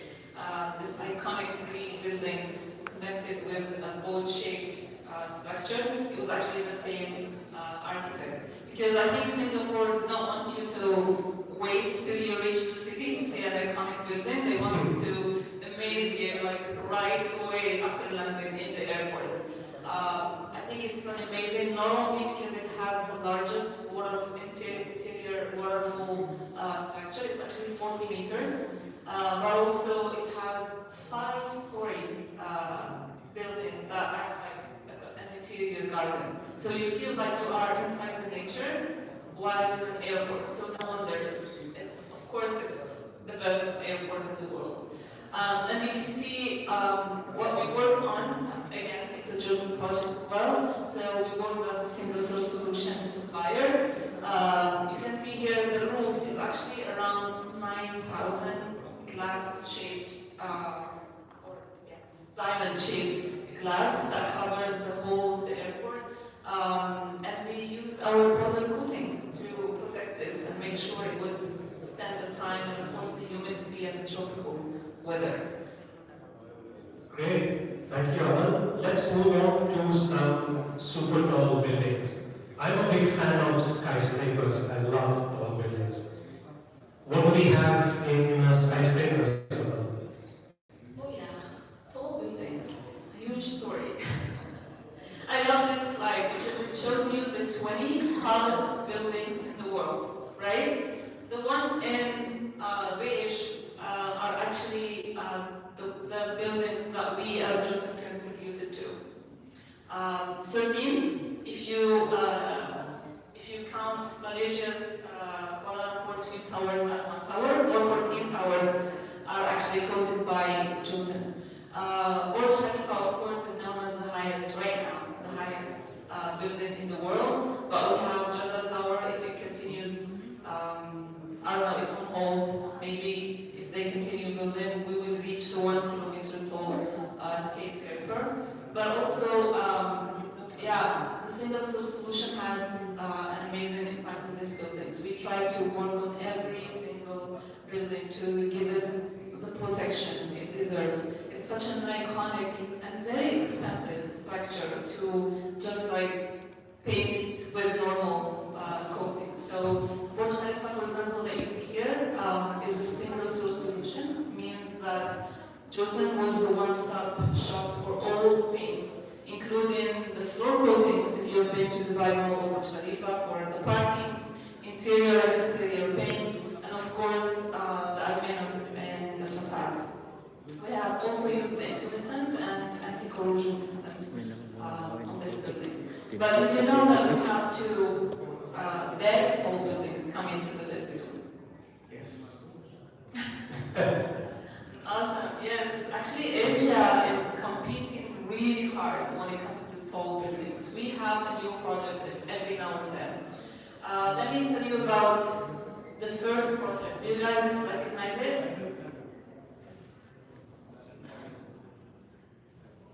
Yeah, it's actually in Shenzhen, in China. It's the Financial Center. And this amazing structure is, they wanted this to be as typical Asian structure with an atrium inside, very hyper-connected, very technology advanced. And we were fortunate to work on it. For the steel structure, it was actually designed by KPF in New York.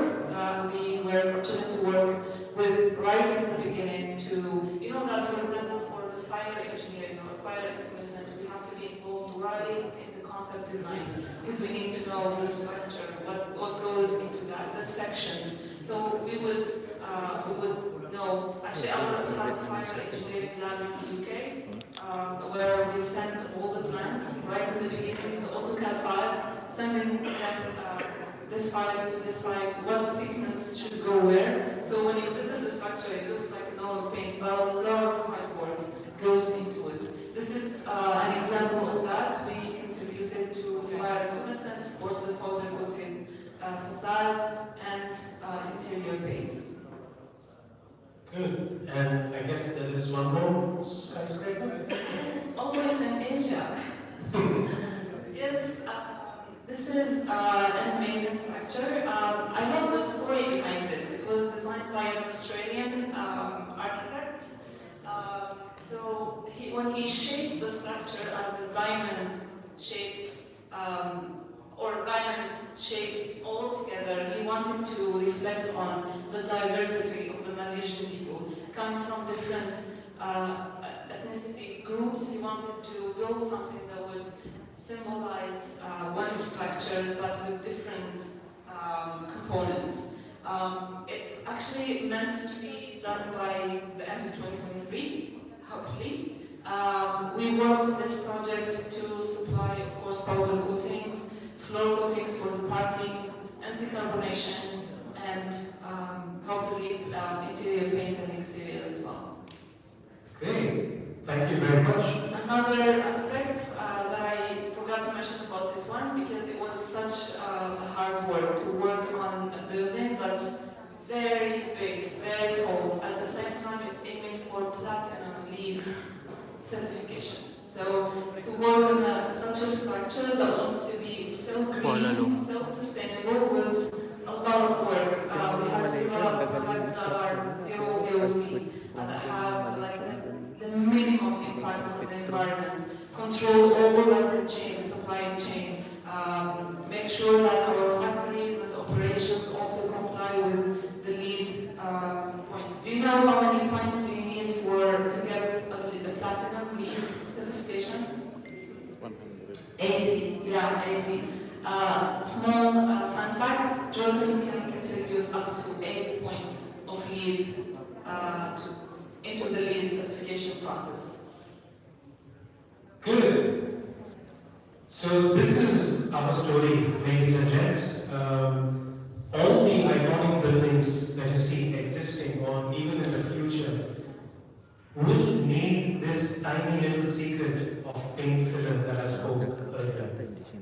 And our experience, understanding of all the challenges associated with these buildings has given us a good solution for all the architects, designers working on some of the most iconic projects. Very high standards when it comes to producing or innovating in the coatings industry. Absolutely. But we also still paint the lesser known buildings. Maybe it's a 10-story building at the corner of the street, or maybe a kindergarten school, millions of homes that are painted with Jordan paints. So iconic projects, because of the public attention they get, the media, fantastic. But we also do a lot of less known projects. My home is painted with Jordan, and so is millions of homes across the world. Thank you very much, ladies and gents. I will finish this presentation with a video. Sound is okay? Time passes. Time flows. Time never stops.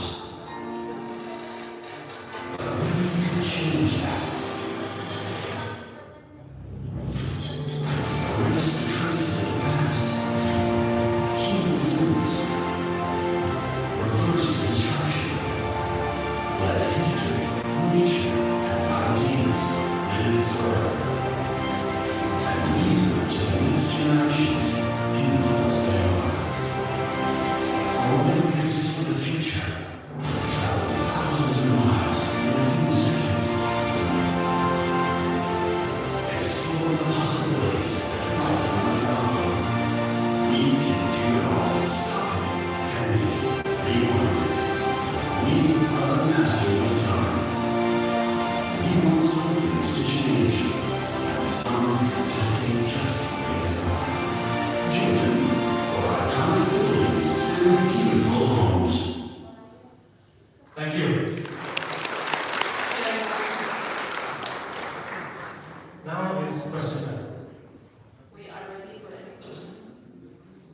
Good afternoon.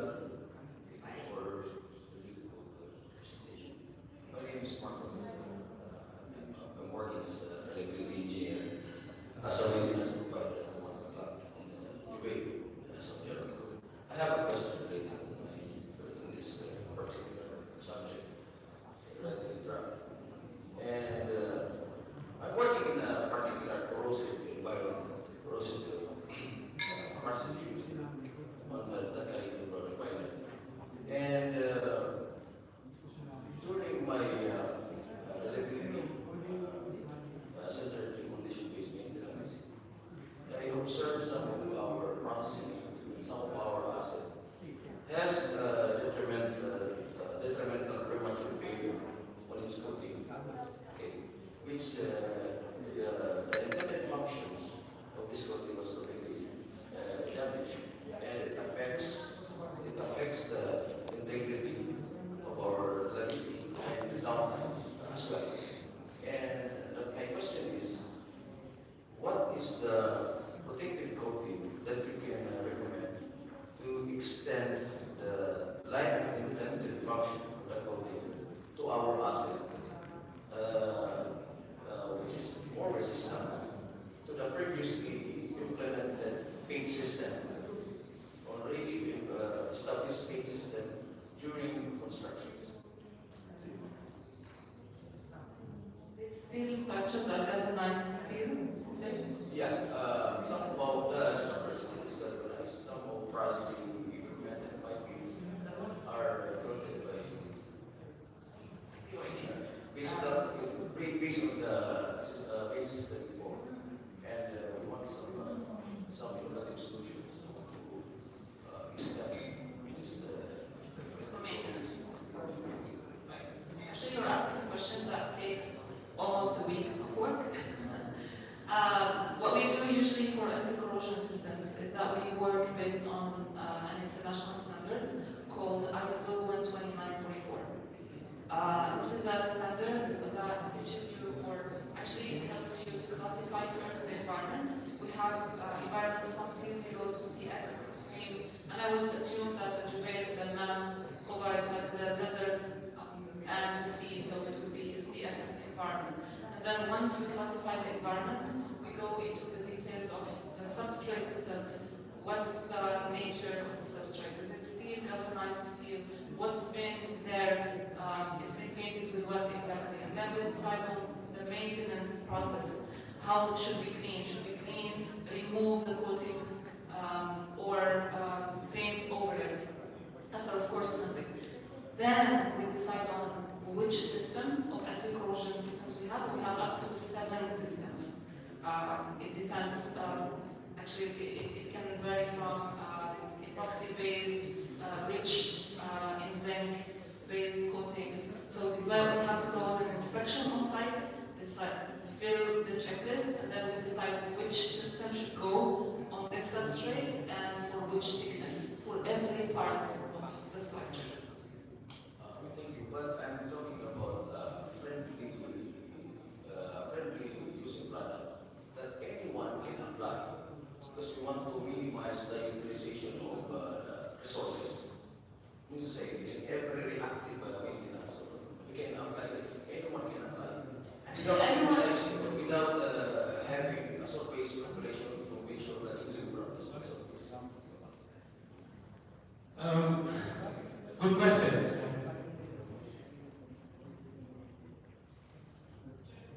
So we have Hari, my colleague from Jordan, Bahrain, and he's an expert in corrosion protection. Aramco is also a group vendor of Aramco, and we have some certain PTCs paint systems which we follow when it comes to the painting specification. So in this case, you have to probably understand which APCs it falls in your environment, basically. If it's for normal ambient temperatures, or if it's tank lines and pressure vessels. But we do have, so if you can let us know or in details, probably you can ask the Saudi colleagues who are actually working in Aramco, with Aramco, so they should be able to kind of come to this picture. Yes, we are aware of that agency. I'm talking about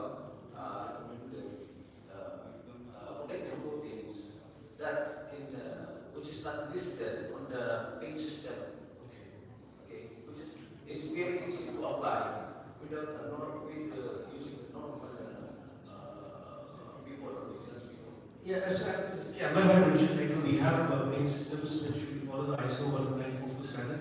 So when it comes to very user-friendly, we have some first policies, which is Dotamastic 19. Without using the surface manipulation. Absolutely. That's a minimum service provision we can do that for. So you have a coatings that can apply Without blasting, absolutely. So just be a machine manual power cleaning, basically. That's a basic thing. You can go for a Dotamastic 19 codes. because we want to minimize the number of. I think that's the most economical and easiest solution we can do. And one other question, it's my last question. Do you have self-healing protective coating? Sorry, sir? Self-healing protective coatings that can, which is very resistant to highly elevated temperatures. We do have self-healing sense, which is when self-curing. Yeah, once a protective coating was on premature paper, then it will get, it's gone down, like the processing paper. Basically, I mean, we have this coatings now, which is normally supposed to gradually temperate, which probably is, we call that as, in Jordan we have Jordan 1000 ceramic, so which probably has an ability to withstand very high as well as low temperatures. And which is also, like, works up to 1000 degrees.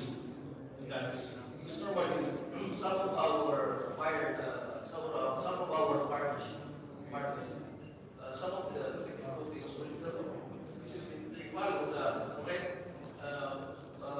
paint system, which is it can resist elevated temperature. But we are wondering why it's below.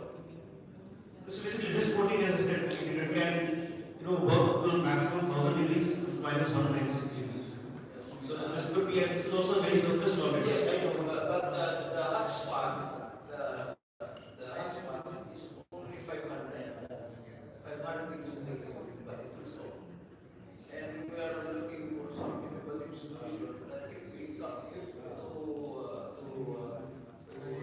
solve this issue. That if there's a paint that has a self-healing paint, protective coatings. So if I understand the question right, you're asking for self-healing. Yes, self-healing product. So currently self-healing paints and coatings are based on nanotechnology, which we don't have in our products yet. Right, that's your question. Yes. Okay. Thank you. Okay. Alright, so thank you very much. And if ever that you have a question, maybe we can get his contact for more details for this session. Okay, thank you very much. And we have the last question here. Oh, we have that. So we have the, okay, line muna natin, okay? Good morning or good afternoon. I'm William Lopez, a senior civil engineer. I'm working in the Ministry of Housing and Urban Planning. We are handling out one of the biggest projects in Bahrain. Actually, when we encountered, I mean, just one size two, this color difference. Can Jotun provide us zero retention dust? Because normally, we have during the sunstorm and things like this. So we are looking at zero dust retention particle of the wall. And secondly is what we use in, because we do your attention for the cracks breaching is 0.3 mm. If we go beyond that, what materials we use, because you are for the water tightness. These are the two things we are encountering. Which substrate is concrete? Yes, cracks breaching. Crack bridging on concrete, we do have a lot of solutions. If you go for a textured paint system, we have a product called Tex Ultra, which has a crack, actually an elongation of 2.6 mm. It can go up to 2.6. So I think this would answer your concern. When it comes to the low dirt pickup, we don't claim that we have zero, but we have a very low dirt pickup properties for several paint systems. So yeah, if you would like to see some samples, data sheets about these two systems, costumes, our colleagues are here who can definitely help you. But to answer the question, yes, we do have those solutions. Okay, that answered your question, sir. Thank you very much. So we have the second to the last question, answers. Okay, before we go for the technical for the launch. I don't know. Very sorry ako. Nagutom na tayo lahat. Anyhow, isang pahapit lang po. I am Johnny Ladansi, coming from the Philippines. And now working in the Philippines. Actually, this is not a question. It's for Galing pang Pinas. I have four. First, I thank you for the complete generosity, the most of our vice president, Riyadh. I've been there in Riyadh for 30 years, and John is one of the most generous sponsor out there. We do love you. Thank you. Second thing, I really commend and appreciate the amazing and impressive projects and that present. Now, I will ask you, did you plan expanding in the Philippines? Did you plan expanding in the Philippines? We have a manufacturing facility in the Philippines already. The number one paint. Really? Yes. Oh, it's my pleasure to know because in the Philippines we have only big trees painted there. I don't want to have another thing. And really, because Joko, I see your project is very impressive, and I was surprised that your name in the industry is not that much recognized. Now I'm offering because currently I'm a contractor and also I have a company in the Philippines. So maybe I'm offering myself for assistance or any if you plan, but expanding there, making your business known. But in the Philippines, all of the government compliance need to finish with all your DTI and everything. Because you cannot operate in the Philippines without complying for the government compliance requirements. Did you, or you have all these things? Since we are the manufacturer already in Philippines, I am very sure we comply to all the regulations. We can give you the address and the contacts for our people in the Philippines, and we will be very happy to have business with you. Oh, it's my pleasure. That's the only thing that I want. I just want to connect with you, and because I'm now practicing in the Philippines, being a contractor, and I have some projects, and I want to connect with you regarding with your impressive projects. And that's all, and thank you. Thank you very much. All right, thank you very much, engineer. So you business model too, huh? All right, so we have the last question from Jim Tracy. Last question. I have 1,500 questions, but the IIEA. unit is micron. 1,500 microns. Actually, can I ask you a question, Aman? How old are you in Jordan? I was like, how old are you? Oh my God. Jordan. Service agent. Actually, I have very nice situations in the Philippines. Our country is known for iconic buildings which are made during 1500s. So 1521, 1600s. So most of them, whenever we try to repaint, there are visitors. National heritage na yun, hindi mo pwedeng galawin yun. Hindi mo pwedeng pinturahan ng kahit ano. May batas yun eh. For steel structures, usually we are also conscious of the type of, because we belong to the oldest as well. Hindi mo So we pwedeng belong yung mga to national 80 heritage to na yun. 90 microns every time. Yeah. I'd like to ask the suggestion from all of you. Yes. Pwedeng ganun, may batas yun. Experiences from the Western stages. How is it possible to really treat a highly blistered soffit and ceilings in our iconic buildings? Yeah, I mean, maintenance, yeah. So if an existing building has paint flaking out, there is a procedure we can rectify the paint on that building. And there is a procedure that we need to follow. There is surface preparation we have to do. Basically remove the existing paint so that we can have good adhesion between the new paint film and the substrate. So answering your question, yes, there is a way to refurbish iconic buildings. And we have done that in the past. There is a method of statement that we have to follow very strictly. Okay. Does that answer the question? Almost. Okay. May I ask what's the type of the substrate? These are the example is San Sebastian Church. What do you mean as familiar kayo doon? Yes, because I am asking. Yes, it's an old church and used Bricks. Clay bricks. yeah, it's made of bricks, big bricks. Bricks yung clay. Boulders. It's really old. It's really old. So every time it is being repainted for another 6-8 months at least time, our place is always having a heavy downpour. So For maintenance, actually in Jota we do have a specific program for maintenance project. It's called Project Atlantis.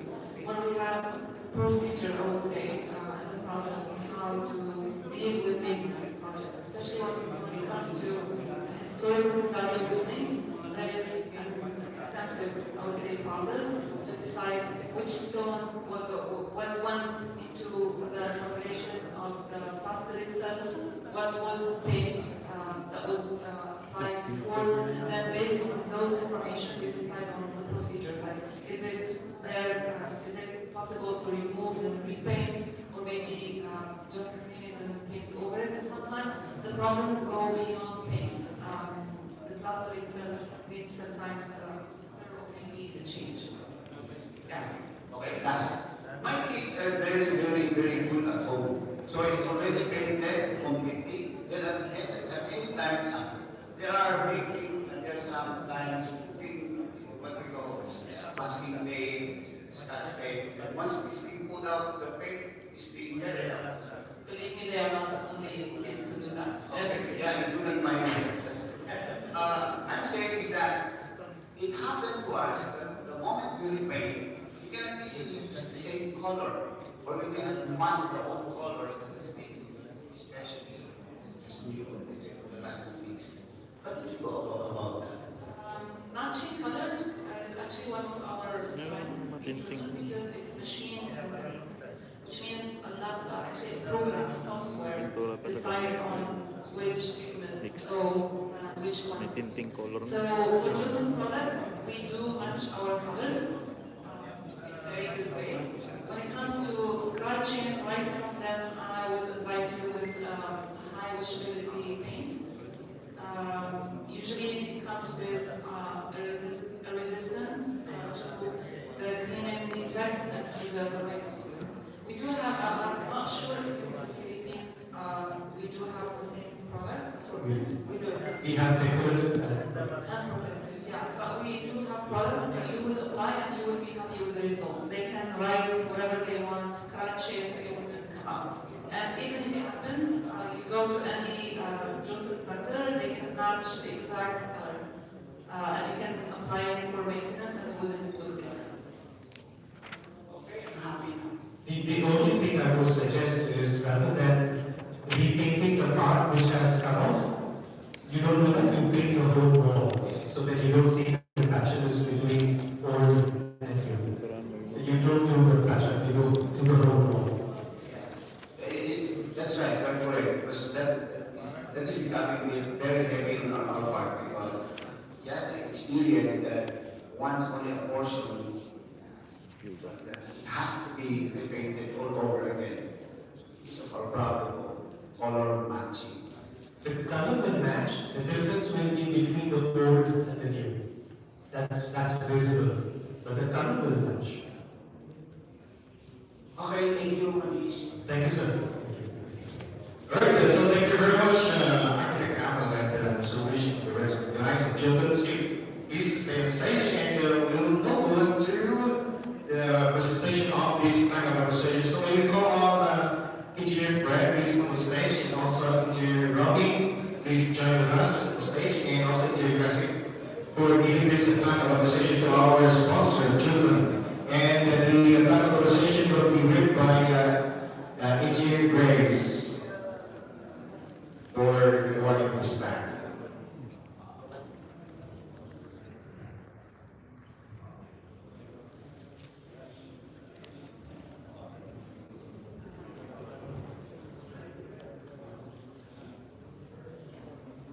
Kahit sa... Major sponsor yun. Kahit sa dyan, nag-sponsor pa. Sponsor ng Vice to dyan. And I would like to request our photographer. Where is he now? Okay, so anybody available? Okay, please take a photo for our sponsor so that we have the documentation. Okay, so Lunch break. Ryan na, sabi ni Ma'am BP, Ma'am Che, yung Vice President. Wala akong maipita eh. Na? Yung Vice President sa Appreciation is presented to Jotun. With deepest gratitude for your continued support and valuable contributions as our major sponsor during the World Engineering Day 2023 Technical Conference with the theme Engineering Philippines, Building a Resilient World. Held from Plaza, Manama, Bahrain on March 17 to 18, 2023. Hosted by the Philippine Technological Council, Middle East and North Africa Affairs. Signed, Maria Gracia P. Peña, Deputy Presidential and Coordinator, PTC, MENA Affairs, Bahrain. Crescent T. Bustamante, Presidential Advisor and Overall Coordinator for PTC MENA. Romulo R. Agatep, Country Engineering Register, and signed by Federico A. Mansada, Philippine Technological Council President.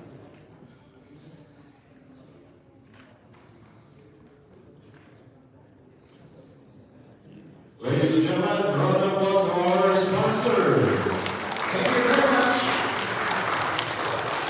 And we hope that we can invite you again to be our sponsor for the next event of the Philippine Technological Council. Thank you very much.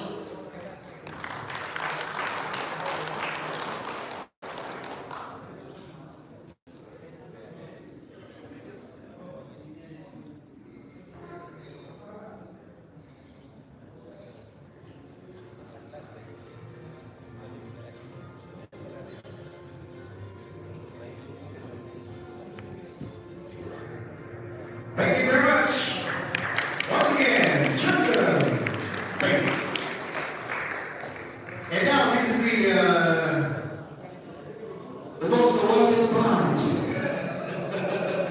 Alas na yung energy natin na gusto na tayo sa katantay nating most awaited part. So, there we go. So, our lunch is ready now. Okay, so maybe we can take our lunch and then we'll return back here after 40 minutes, okay? So take your time, eat your lunch, and we'll return back here around after 40 minutes. We should be a technical presentation for our celebration for the World Engineering Day. So enjoy your meal for your lunch.